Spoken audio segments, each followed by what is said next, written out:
இந்த வீடியோல இருக்க குழந்தை இப்படி பல பலன்னு இருக்க வீட்டை இப்படி ஆக்கி வச்சிருக்கா. அதை பார்த்து அவங்க ஆத்தா ஒரு நிமிஷம் ஃப்ரீஸு கோவத்தை கண்ட்ரோல் பண்ணி எப்படியும் புருஷங்காரன் தானே க்ளீன் பண்ண போறான், எதுக்கு கோவப்பட்டு உடம்புக்கு எடுத்து புள்ளியை அடிச்சு திட்டி அவ மனசுக்கு எடுத்துக்கிட்டுன்னு காமாகி அவ வேலையை பார்க்க ஸ்டார்ட் பண்ணிடுறா.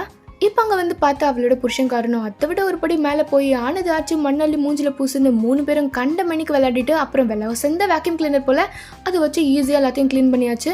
வீடும் பழையபடி வெள்ள பிள்ளை மனசும் உடைய வெள்ள. இதே நம்ம ஒரு தமிழ் ஆத்தாக்காரிகளா இருந்தா சப்போஸ் கட்டி வச்ச புது வீட்டுல இப்படி மாட்டு சாணி கணக்கான தியாச்சு நம்ம புள்ள ஊத்துனா சும்மா இருப்பாங்கன்னு நினைக்கிறீங்க? வாய்ப்பே இல்ல. விளக்கம் மாத்துக்கட்டை எடுத்து 4 சாத்து சாத்துனாதான் நம்ம ஆத்திரங்கள் அடங்கும், நம்மளோட ஆதங்கங்கள் தீரும். அப்புறம் ஆஸ் யூஷுவல் கூட்டு பெருக்கி தொடச்சு சுத்தம் பண்ணி அந்த அழுகிற புள்ளைய அடிச்சிட்டோமேன்னு குற்ற உணர்ச்சி வேற ஆகிருக்கும். இவ்வளோ மன உளைச்சலுக்கு அப்புறம் புருஷன்கார ராத்திரி வீட்டுக்கு வருவான். இது எதுவுமே தெரியாம அவளோட மென்டல் ப்ரெஷர் அத்தனையும் அவன் மேல இறக்கி கரிச்சு கொட்டி நம்ம டேவை நம்ம புள்ள எப்படி காலி பண்ணணும் அதே மாதிரி அவன் டேவை நாம காலி பண்ணி விட்டுருவோம்.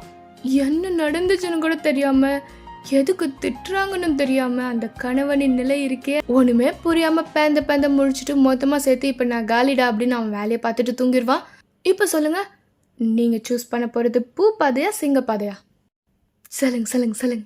அண்ட் பின் குறிப்பு, இப்போ ஃபர்ஸ்ட் வீடியோல வந்துச்சு ஒரு குழந்தை, வாவ் ஜாலியா இருந்துச்சு இந்த கேம், அப்பப்ப இதே பண்ணலாம் அப்படின்னு பண்ணோம். ஆனா 2வதா விளக்கமாத்தாடி வாங்கினது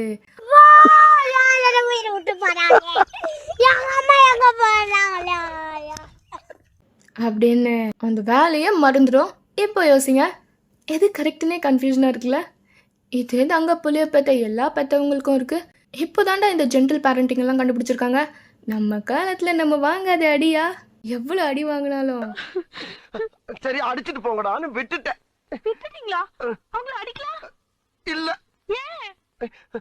அடிக்கும் போது ஒருத்தன் சொன்னா எவ்வளவு அடிச்சாலும் தாங்குறான்டா, இவன் ரொம்ப நல்லவன் ஒரு வார்த்தை சொல்லிட்டான்.